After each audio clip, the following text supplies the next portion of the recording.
अल्हम्दुलिल्लाहि रब्बिल आलमीन वस्सलातु वस्सलामु अला रसूलिहिल करीम अम्मा बाद फ़अऊज़ु बिल्लाहि मिनश शैतानिर रजीम बिस्मिल्लाहिर रहमानिर रहीम व रफ़अना लका ज़िक्रक सदक़ल्लाहुल अज़ीम रब्बि इश्रह ली सदरी व यस्सिर ली अमरी वहलुल उक़दतम मिन लिसानी यफ़क़हू क़ौली। सामाईन इकराम, बड़ी ही मसरत की बात है कि नबी करीम सल्लल्लाहु अलैहि वसल्लम की मक्की ज़िंदगी जो 13 साल रही नबुव्वत के ज़हूर के बाद से, उसको आज हम इख्तिताम तक पहुँचाएँगे। फिर इसके बाद अब मदनी ज़िंदगी का आगाज़ होगा।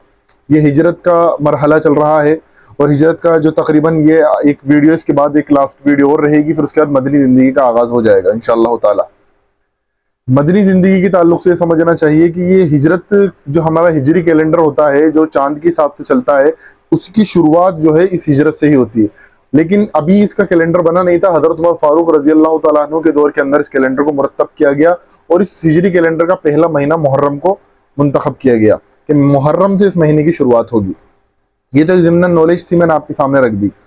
इस तरह से देखें, हिजरत मदीना जो है, मदीना तुन नबी लफ्ज़ को भी समझ लें। ये आप देखिए, ये मदीना तुन नबी का पुराना नाम यसरिब था। जब अल्लाह के रसूल अलैहिस्सलातु वस्सलाम ने वहाँ एंट्री करी है तो उसके बाद उसका नाम पड़ा मदीना तुन नबी, यानी मदीना शहर को कहते हैं। मदीना तुन नबी यानी नबी का शहर। हिजरत मदीना चूंकि आप जानते हैं कि जैसे हिजरत हबशा जो थी, ये नफिल थी। चाहे तो कोई कर ले, चाहे तो नहीं करे। जिस पर जुल्म सितम हो रहे हैं वो कर ले और चाहे तो नहीं करे। बल्कि अल्लाह के रसूल से ये कह रहे थे, जो मेरे साथ यहाँ रुके वो ज़्यादा बेहतर है। लेकिन कुछ पर ज़्यादा मजालिम हुए तो वो उन्होंने हिजरत हबशा करी। तो हिजरत हबशा जो थी वो तो नफिल थी। अब ये हिजरत मदीना जो थी ना, ये फ़र्ज थी।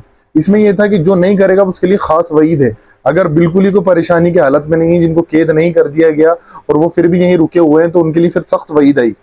तो बात देखें, हिजरत मदीना जो है फ़र्ज थी और अल्लाह के रसूल अलैहिस्सलातु वस्सलाम ने बेत अक़बा सानिया यानी अक़बा की दूसरी बेत, अक़बा की घाटी की जो दूसरी बेत हुई, उसके बाद आम ऐलान कर दिया सहाबा इकराम और सहाबियात के लिए कि आप सब जाएं और मदीना में जाके आबाद होना शुरू कर दें। धीरे धीरे सब निकलने लगे। हज़रत उमर का आप जानते हैं वाक़या। हज़रत उमर जो है, उन्होंने तो बल्कि ऐलान करके निकले। उन्होंने ये कहा कि जो अपनी बीवियों को बेवा करना चाहता है और बच्चों को यतीम, वो मेरा रास्ता रोके। हज़रत उमर ऐलान करके निकले। इसी तरह से आप देखेंगे, उम्मे सलमा है, अबू सलमा है, सोहेब रूमी, इनके ताल्लुक से वाक़या सुने कि ये रूम के थे, यहाँ के तिजारत के लिए आए, यहाँ आबाद हो गए। बाद में इस्लाम की दौलत को कबूल करा। माल दौलत भी बहुत था और जब ये यहाँ से जाने लगे अपने माल दौलत को, अपने तिजारत को लेके, तिजारती सामान को लेके, तो इनके सरमाए को जब ये ले जा रहे थे तो कुरैश ने इनको रोक दिया कि तुमने यहाँ के सारा सरमाया बनाया है और अब जा रहे हो वहाँ लेके, तो नहीं छोड़ के जाओ। उनका माल वगैरह भी सब रोक लिया। उन्होंने कहा अगर माल वगैरह रोक लोगे, मुझे जाने दोगे तो ठीक है। जो कहा हाँ जाओ, और वो सब कुछ छोड़ के चले गए। यानी बहुत परेशानियां हुई हैं। और आप देखेंगे दारुन नदवा में मीटिंग भी हुई इसके ताल्लुक से। अबू जहल ने फौरन मीटिंग बुलाई कि ये जो है, ये जो मामलात हो रहे हैं ये सही नहीं हो रहे हैं। ये जो हिजरत का इन्होंने मामला शुरू कर दिया है, यहाँ पर ये हिजरत कर रहे हैं, इनको रोको। तो जिनको रोका जा सका उनको तो रोकना शुरू करा। बहरहाल आप देखेंगे कि हिजरत मदीना को समझ ले कि मक्का है, उसके ऊपर मदीना है, मदीना के ऊपर शाम है, नीचे यमन है। तो इसको समझना चाहिए। रसूल अकरम सल्लल्लाहु अलैहि वसल्लम ने भी सबको इजाज़त दे दी। इधर दारुन नदवा मीटिंग होना शुरू हो गई। इस तरह से जा रहे हैं तो ये तो वहां जाके जो है कोई स्टेट बना लेंगे और कुछ कर लेंगे, फिर हम पर चढ़ाई करेंगे। अबू जहल, क्योंकि जाहिर सी बात है, नाम उसका, उसने इस्लाम कबूल नहीं करा, उसकी जाहिलपन पर उसको कहा गया, लेकिन वैसे इंटेलिजेंट था इस बात को लेके, वो समझता था सारे मामलात को कि ये क्या हो रहा है। उसको मालूम था कि जब ये मदीना में जाके, ऊपर से मदीना में जाएंगे तो ये मदीना का रास्ता है, आगे जाके जो है शाम और इराक का रास्ता बनता है, तो ये हमारी जो है काफिलों को रोकेंगे। तो अबू जहल इसको रोकने के लिए कहता रहा कि इनको रोका जाए। अल्लाह के रसूल ने भी तमाम सहाबा और सहाबियात को इजाज़त दे दी, लेकिन अल्लाह के रसूल अलैहि सल्लम ने 2 सहाबी को रोका खास तौर से। एक तो हज़रत अबू बकर सिद्दीक को और दूसरा हज़रत अली को। इन दोनों को रोक लिया था। अबू बकर, अली रजी अल्लाह तआला अन्हु, इन दोनों को रोक लिया गया। रसूल सल्लल्लाहु अलैहि वसल्लम के लिए खास परमिशन आनी थी, क्योंकि देखें नबी जब भी अपनी जगह छोड़ते हैं उनके लिए खास परमिशन आती है। आप यूनुस अलैहिस्सलाम का वाक़या सुन लें। हालांकि हिजरत का मौका आ चुका था, लेकिन खास परमिशन नहीं आई थी और यूनुस अलैहिस्सलाम ने अपनी जगह छोड़ दी थी। तो अल्लाह ताला ने उनके ऊपर अताब करा, अजाब नहीं अताब, यानी उनको पकड़ कर ली और मछली के पेट में वो रहे। तो देखें, तो दारुन नदवा में फिर दूसरी मीटिंग करी अबू जहल ने कि अब तक तकरीबन ये लोग जा चुके हैं, मोहम्मद सल्लल्लाहु अलैहि वसल्लम इनको मत जाने दो, इनको कैसे ना कैसे करके जो है इनको रोको यहाँ से। तो दारुन नदवा में मीटिंग करी। एक शैतान जो था वो इस वक्त इंसानी शक्ल में आया। उसको लोगों ने देखा कि बड़े ही बुजुर्ग सी दाढ़ी वाड़ी है, सब कुछ है, कौन है? जो मैं भी आया हूँ, मैं ही मशवरा दूंगा। वो मीटिंग में वो भी शामिल हो गया दारुन नदवा के अंदर, और उसमें शैतान ने मशवरे दिए हैं। बहरहाल लोगों ने, किसी ने कहा कि ये कर देते, किसी ने कहा कत्ल कर देते, किसी ने कहा कुछ कर देते, कैद करके इनको जेल में डाल देते हैं, मर जाएंगे जेल के अंदर माज़अल्लाह, इस तरह की मशवरे देने लगे। लेकिन एक शख्स ने कहा कि ऐसा करते हैं कि इनको सारे कबीले मिलके, सारे कबीलों के नौजवान मिलके कत्ल कर देते हैं, और जब वो सारों के ऊपर जब मामला आएगा तो बोल देंगे कि भाई एक एक को इसके बदले 11 लोगों को 10 लोगों को थोड़ी मारोगे आप, ऐसा करो इसके बदले दियत ले लो, यानी ब्लड मनी ले लो। तो ये शैतान ने भी इस पर कहा ये है मशवरा जबरदस्त, ये करो तुम लोग, तुम पर भी आंच नहीं आएगी और बनु हाशिम तुमसे क़िताल भी नहीं करेंगे, बल्कि तुम्हें बनु हाशिम कहेंगे ठीक है मोहम्मद सल्लल्लाहु अलैहि वसल्लम को तुमने कत्ल कर दिया है माज़अल्लाह, तो अब तुम ऐसा करो इसके बदले दियत दे दो। तो यही हो सकता था, क्योंकि 11 लोगों को तो उनके बदले कत्ल नहीं करा जा सकता था। तो कबीले के जवान 11 रेडी करेगा, उसमें अबू जहल भी था। इधर अल्लाह के रसूल अलैहि सलाम को वही के जरिए बता दिया गया कि अब आपको जो है ये कत्ल करेंगे। अल्लाह तबारक व तआला ने खास परमिशन भी दे दी अल्लाह के रसूल अलैहि सलाम को कि अब आप हिजरत कर जाएं।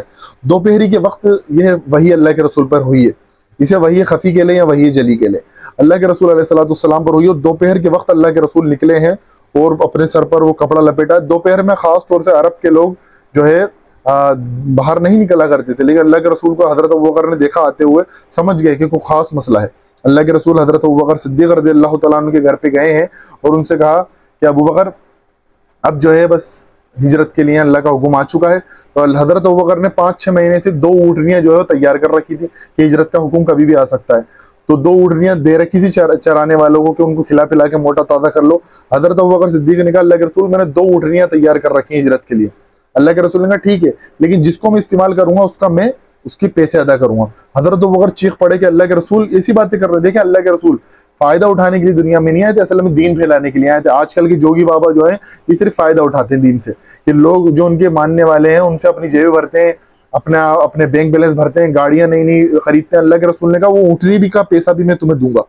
बहरहाल इधर अल्लाह के रसूल अलैहि सलाम ने हजरत अबू बकर को कहा, हजरत अबू बकर को समझा दिया कि हम रात के वक्त निकलेंगे, और वापस अल्लाह के रसूल अलैहि सलाम जो है वहां पर निकल गए। कहाँ पर? अपने घर पर। और हजरत अली को कहा कि आमतौर पर बहुत से तारीखदान ने कहा कि ये वाक़या ज़ईफ़ है, लेकिन फिर भी इसमें कोई ऐसी कबाहत नहीं, शरई कोई मामला इसमें अड़ता नहीं, तो बताने में कोई कबाहत भी नहीं। तो हजरत अली को ये कहा कि तुम जो है ये मेरी अमानत है, क्योंकि अल्लाह के रसूल अलैहिस्सलाम को लोग अपनी अमानत रखाया करते थे।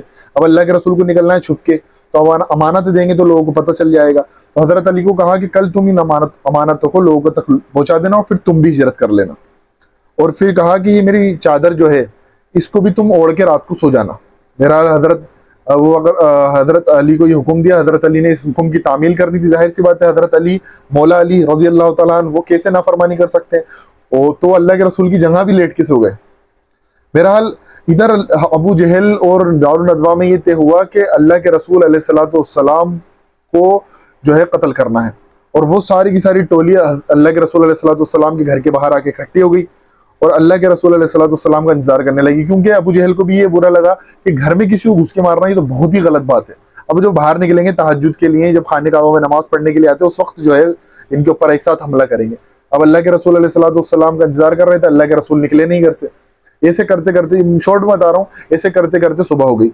गेट खोल के निकले हजरत अली। हजरत अली को देखा, एक रिवायत में आता है कि वो गेट खोल के खुद अंदर गए और हजरत अली की चादर उठाई तो हजरत अली निकले। उन्होंने कहा मोहम्मद कहाँ है? कहा मुझे क्या मालूम, मुझे क्या मालूम। तो हजरत अली को गुस्से में पकड़ के वो लेके गए और मारा पीटा है। बहरहाल फिर छोड़ दिया। उन्होंने कहा कि इस पर वक्त बर्बाद करने से बेहतर है मोहम्मद को पकड़ो सल्लल्लाहु अलैहि वसल्लम। अल्लाह के रसूल अलैहिस्सलाम पहले हजरत अबू बकर सिद्दीक रज़ियल्लाहु तआला के घर पे गए और वहां से फौरन निकल गए पीछे के दरवाजे से। और वो अब देखें, आप देखेंगे मदीना ऊपर है, मक्का नीचे है और नीचे यमन है और गारे सोर भी नीचे है। अगर अल्लाह के रसूल को जाना होता तो सीधे पहले ऊपर जाते। अल्लाह के रसूल नीचे की तरफ आए, गारे सोर नीचे है, मक्का के नीचे, और ऊपर जो है मदीना है। तो बात समझने की है, अल्लाह के रसूल की प्लानिंग देखें। अल्लाह के रसूल नीचे आए, उन्हें मालूम था ये ढूंढने के लिए ऊपर की तरफ जाएंगे, यानी मदीना की तरफ, के मदीना की तरफ तलाश करेंगे, मदीना की तरफ कहाँ जा रहे हैं, क्योंकि उनको मालूम था ज्यादातर लोग मदीना की तरफ हिजरत कर रहे हैं, यानी मदीनतुन नबी यसरिब की तरफ। तो उन्होंने जो है अल्लाह के रसूल अलैहिस्सलाम के ऊपर, अबू जहल पहले गया है, वो अगर सिद्दीक रज़ियल्लाहु तआला के घर पर भी गया है और हजरत अस्मा को थप्पड़ भी मारा है गुस्से में, पूछा तुम्हारा बाप कहाँ है? बहरहाल उन्होंने कहा मुझे क्या मालूम है, तो उनको थप्पड़ वगैरह भी मारे हैं और अल्लाह के रसूल अलैहिस्सलाम वहां से निकल गए। फिर ढूंढने के लिए जो है उन्होंने बड़े ही जो जमीन को जांचने वाले और वहां पर जो बारीकी से नजर रखने वाले, पैरों के निशान को समझने वाले लोग थे, उनको इकट्ठा करा और पता करा कि इनके पैरों के निशान कहाँ कहाँ गए, उनको पता करो और उनके जरिए इनकी जगह ढूंढो इस वक्त कहाँ छुपे हुए। बहरहाल इसको अगर हम नेक्स्ट वीडियो में लेंगे ये कैसे हुआ। अल्लाह के रसूल अलैहिस्सलाम हजरत अबू बकर सिद्दीक वहां से निकल गए। अभी ऊँटनियां नहीं है, अभी ऊँटनियां अपनी जगह पर है। अल्लाह के रसूल और हजरत अबू बकर सिद्दीक पैदल चल के गारे सोर में आ गए। गारे सोर मक्का से नीचे की तरफ है, यमन की तरफ। वहां आके एक पहाड़ है बहुत, अल्लाह के रसूल अलैहिस्सलाम से चढ़ा भी नहीं जा रहा था। हजरत अबू बकर सिद्दीक रज़ियल्लाहु तआला अन्हु गोद में लेके अल्लाह के रसूल को चढ़े। और इधर जो है पूरे में ऐलान कर दिया गया कि मोहम्मद का सल्लल्लाहु अलैहि वसल्लम के जिंदा या मुर्दा लाना 100 सुर्ख ऊंट उसको दिए जाएंगे। अब और अल्लाह के रसूल अलैहिस्सलाम यहाँ से निकल चुके हैं। अगली वीडियो में हम जानेंगे गारे सोर से मदीना का सफर जो सारा हुआ है और हजरत अली कैसे मदीना पहुंचे, उनके हालात वाक़यात अगली वीडियो में जानेंगे। अल्लाह तबारक व तआला से दुआ है कि परवरदिगार हमें कहने सुनने के साथ साथ अमल की तौफीक अता फरमाए। वाखिर दवाना अनिल हम्दुलिल्लाहि रब्बिल आलमीन।